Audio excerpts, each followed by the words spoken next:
देशाचे गृहमंत्री अमित शहा यांच्या उपस्थितीत सहकार परिषद होणार आहे। या परिषदेला छगन भुजबळ देखील उपस्थित राहणार आहेत। दोन्ही नेते एकाच मंचावर उपस्थित राहणार आहेत। या कार्यक्रमाच्या निमित्ताने छगन भुजबळ यांच्या भाजप प्रवेशाबाबत अमित शहांशी चर्चा होणार असल्याची शक्यता आहे। अनेकदा उघड नाराजी व्यक्त करूनही पक्षाकडून भुजबळांच्या नाराजीची दखल घेतली जात नसल्याने भुजबळ भाजपमध्ये प्रवेश करणार असल्याची चर्चा गेल्या काही दिवसांपासून सुरू आहे।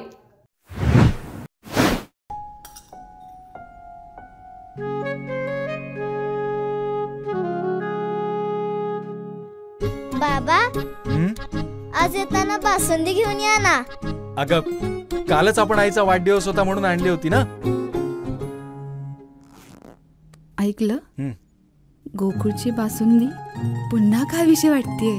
खरं सांगू, मलाही खावीशी वाटतेय। पुन्हा पुन्हा खावीशी वाटणारी गोकुळ बासुंदी।